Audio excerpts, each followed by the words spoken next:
Hey everyone, Chloe here, and welcome back to this feminine platform. And of course, welcome back to this channel. And if you are new here, ladies and lurkers and ear hustlers, welcome. So, I wanted to further unpack this very viral crash and burn cautionary tale. And yes, feathers are most definitely going to get ruffled by this video, but I wanted to discuss a hypergamous area that I don't talk about often, which is the very popular topic of sugaring or being a sugar baby and the rules of the game that a sugar baby are supposed to stick to.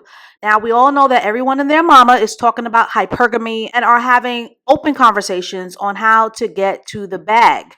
In fact, this content has become pretty surface, pretty predictable, and very oversaturated, but I do understand the appeal because women from all walks of life at all class levels are tired of struggle love, and there isn't a woman alive who doesn't perk up at the thought of being taken care of or who doesn't want to use some kind of hypergamous game to get ahead. But when it comes to sugaring and age gap relationships, a lot of y'all on social media are moving weird and are moving in ways that are getting many of you dissed and humiliated and played by these Johns and these tricks who can easily pick up on your newbie inexperience or your low hanging fruit spirit or your easy access lack mindset, as they can easily spot your insecurities and the dollar in you from a mile away. And ladies, I've made countless case study hypergamous videos where the repeated strongest lesson to learn is to move in silence and to keep your mouth closed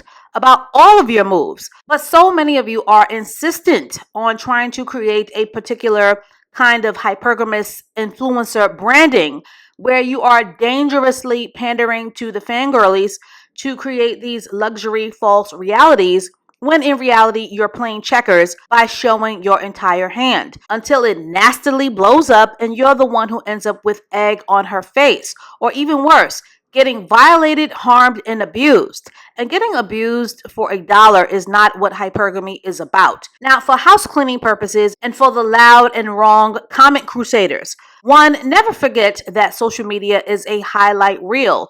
And from the beginning of this platform, I have always stated that we don't vet men based on race or culture. We vet men based on their character, on how they treat us, and on how much they are willing to invest in you to secure the deal.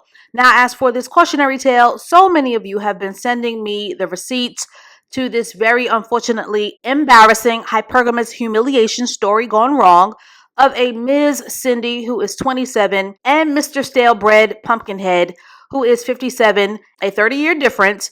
But to demystify and to summarize this very jacked up story, Miss Cindy had a luxury influencer sugar-based brand that documented her so-called hypergamous lifestyle with a man 30 years her junior. And this man used to be married, and his ex-wife warned her about his character, and Cindy proceeded to build a following by showing off her trinkets and her hypergamous lifestyle. That is until she got pregnant and all hell has broken loose. Apparently, they met on a sugar daddy website. Cindy came here on a student visa. She lived with him after a month, and although she seems like a very sweet person, she gave him wife privileges by playing Molly the maid, and as soon as she got knocked up, the arm candy sugaring fantasy went belly up, and now Mr. Stalebread has turned into a very trashy, unhinged man. And nothing destroys a man's sugaring fantasy of you quicker than getting pregnant. Because ladies, sugar daddies are not in the game to sign up for a family. The main purpose of a sugar daddy is to sign up for fun. And now this 57-year-old deranged man has gone on a TikTok humiliation rampage with this woman, and he's even gone as far as threatening to throw her out in the streets. But here are some of the amazing comments from over at the Hive, and shout out to the Hive, and I will be back with the rest of my commentary. One woman wrote, "So humiliating for Cindy, and I can't imagine having a brand new baby while all of this unravels on social media. A wealthy, angry white man with power is dangerous, so prayers to Cindy."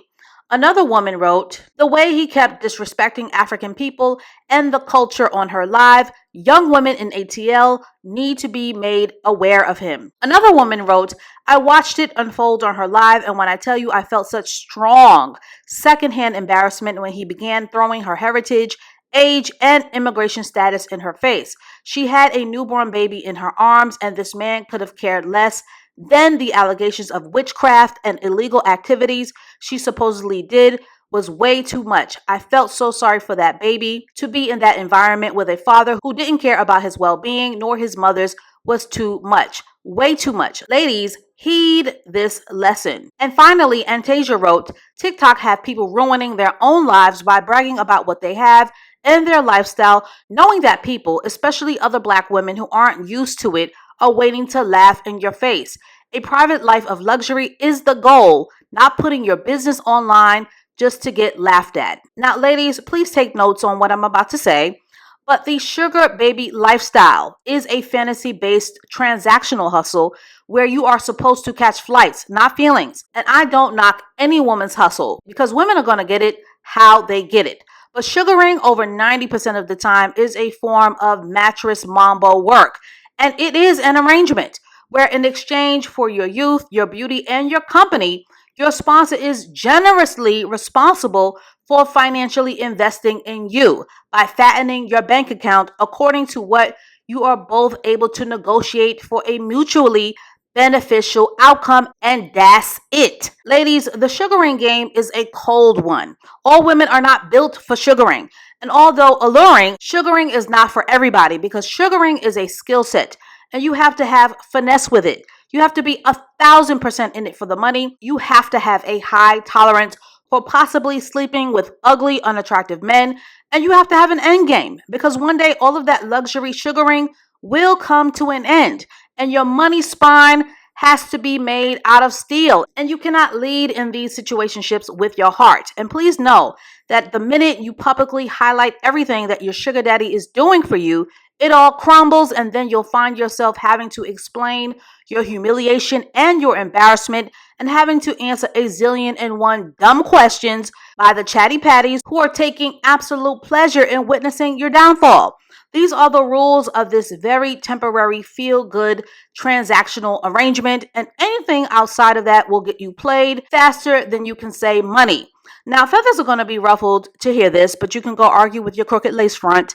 But a lot of y'all hypergamous wannabes are so desperate to be seen as special or as chosen in the eyes of your fangirlies, where you are gloating about trips and red bottoms and designer bags, that it speaks more to the spiritual frequency of how unaccustomed you are to receiving. In reality, the real hypergamous win is to silently seal the deal by getting your trick to invest in you beyond the thrill of chasing your hot pocket. A well-watered sugar daddy is supposed to fund your ideas, like Carisha with Diddy.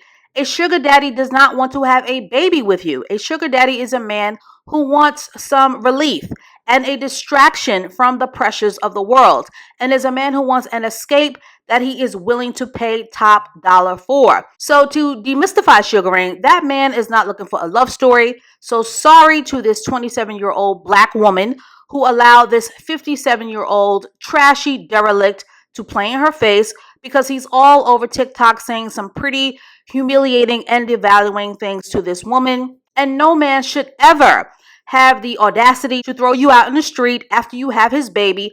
And he certainly should not have the cocaine confidence to threaten immigration on you or to bash your culture by telling you that all African women want to do is to come to the United States to get pregnant by white men, which is a very, very low blow. Ladies, and yes, I'm going to go there, but too many of y'all are playing with fire if you think that other races of men do not see the dollar in you, or you think that they're not going to play on your top. So ladies, if you must brag, only brag about that life after you've secured the deal. A marriage certificate, assets, company shares, a mutually beneficial prenuptial agreement, stocks, property deeds, and businesses in your name are all actual, factual hypergamous wins. So many of y'all are thirsty for that short-term clout that you don't know how to move in silence, how to seal the deal or how to walk away unscathed from these money hustlers who can already smell your low-hanging fruit desperation, your low-rent TikTok strategies, and your bottom shelf energy. Because way too many of you are coming to the game where you are dripping in a mindset of lack.